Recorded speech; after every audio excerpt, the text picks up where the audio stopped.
자, 여러분 안녕하십니까. 큐티 9번째 시간입니다. 요즘 뭐 조회수가 조금 떨어졌더라고요. 네. 저는 개의치 않습니다. 상관없지만 여러분 방송을 못 보시더라도 공과책만은 충분히 큐티책만은 충분히 읽으셔서 여러분 것으로 충분히 만드신 다음에 아이들에게 주일날 가르치셨으면 좋겠습니다. 오늘도 북한 이야기 잠깐 하려고 합니다. 북한에는 총알하는 게 있습니다. 우리나라로 따지면 모임, 회의, 뭐 이런 이야기인데요. 생활총화라는 게 있어서 모르겠습니다. 제가 하여튼 개성공단에 있을 때 보니까 아침마다 생활총화라는 것을 하는데 어, 뭘 하냐면 김일성 교실을 읽고 또 노동신문을 읽어주고 뭐 새로운 또 뭐 김정은 찬양가가 나오면 배우기도 하고 뭐 몰래 엿들었습니다. 네, 그러기도 하는데 야, 저 사람들이 참 복음이 들어가서 신앙생활을 저렇게 하면 정말 뜨거운 마음으로 우리보다 더 열심히 신앙생활을 하겠다 그런 생각을 많이 해봤습니다. 자, 아무튼 그렇고요. 오늘 본문 말씀 한번 볼까요? 오늘 본문은 창세기 34장 18절에서 31절까지의 말씀입니다. 어제 디나가 세겜성의 추장의 아들에게 욕을 보였죠. 그 디나의 오빠들이 디나를 위해 복수하기 위해서 저들에게 거짓 제안을 합니다. 너희들이 자 결혼을 시켜줄 테니 자 할례를 받아라. 그러면 우리가 너희랑 서로 결혼하고 교류하겠다 이렇게 이야기합니다. 드디어 오늘은 그 하몰과 그의 아들이 그 추장의 아들이 동네 사람들을 설득합니다. 야곱이 너무나도 부자였던가 봅니다. 근데 23절에 보면 그렇게 되면 그들의 가축대와 그들의 재산이 우리 것이 되지 않겠습니까? 이렇게 이야기하는 것을 볼 수 있습니다. 무엇입니까? 야곱이 너무나 부자였기 때문에 저들과 결혼하면 저거 다 우리 거 아니냐 이런 식으로 이야기합니다. 그렇게 해서 설득을 해서 드디어 그 동네 장정들이 다 남자들이 할례를 받게 됩니다. 할례를 받고 3일째 되는 날 제일 힘들 때 저들을 칼로 쳐 죽이는 것을 볼 수가 있습니다. 또 많은 재산들을 약탈을 하죠. 이렇게 피비린내나는 복수를 하게 됩니다. 오늘 이 장면을 보면서 우리가 무엇을 생각해 볼 수 있을까요? 저는 두 가지를 한번 생각해 보고자 합니다. 복수에 대해서 한번 생각해 보려고 합니다. 이 야곱의 아들들 나름대로 정당한 이유가 있습니다. 아니 저들이 우리 동생을 창녀로 여기는데 가만히 놔두면 되겠습니까? 이런 식으로 아버지에게 이야기하죠. 자, 이렇게 복수는 저마다 다 나름대로 정당한 이유가 있지만 이 복수 때문에 또 다른 복수를 낳게 되고 이 복수는 결국은 많은 어려움을 낳게 되는 것을 볼 수가 있습니다. 내가 좀 무시를 당하고 내가 좀 어려움을 당할지라도 참고 견디고 이겨내는 것이 진짜 승리자가 아닌가 생각합니다. 사사기에 보면 기드온과 입다가 나옵니다. 둘 다 똑같은 상황을 겪습니다. 에브라임 지파가 괜히 와서 시비를 겁니다. 왜 전쟁에 승리하니까 야 니네 전쟁 나갈 때 왜 우리 안 데리고 나갔어? 이렇게 와서 시비를 겁니다. 그런데 기드온은 지혜롭게 저들을 잘 달랩니다.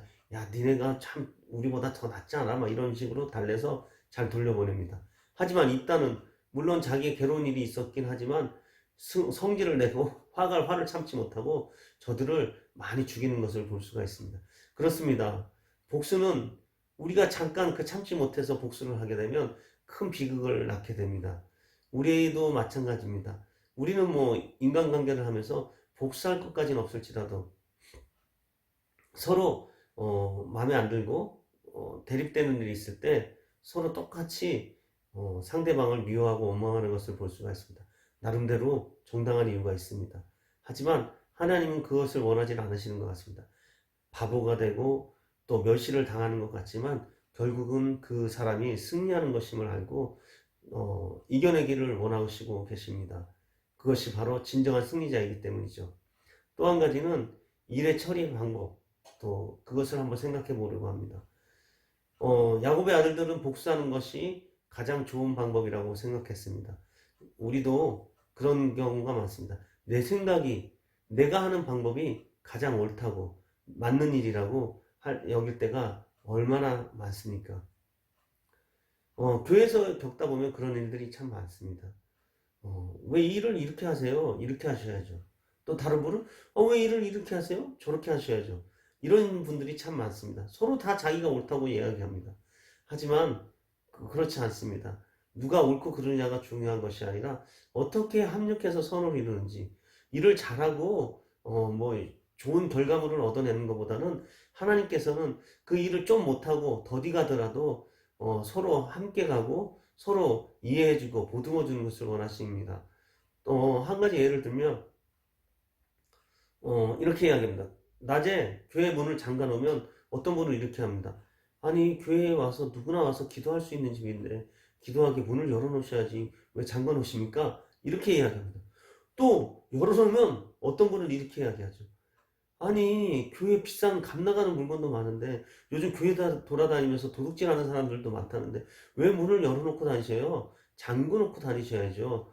또 비행 청소년들이 와서 몰래 들어와서 밤에 잠이라도 자고 그러면 어떡합니까? 이러시는 분들이 계십니다. 누가 옳습니까? 네, 두 분 말 다 맞습니다. 하지만 서로 자기가 옳다고 주장하면 결코 싸움밖에 나질 않는 거죠. 그렇습니다. 교회 일에 정답은 없습니다.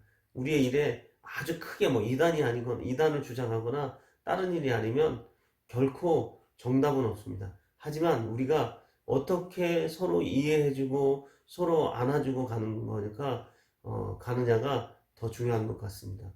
내 뜻에 맞지 않아도 때로는 내가 좀 손해보는 것 같아도 내가 좀 멸시를 당하는 것 같고 내가 정말 이런 수모가 어딨어 이런 생각이 들지라도 하나님은 그것을 참고 이겨내는 자를 귀하게 여기십니다.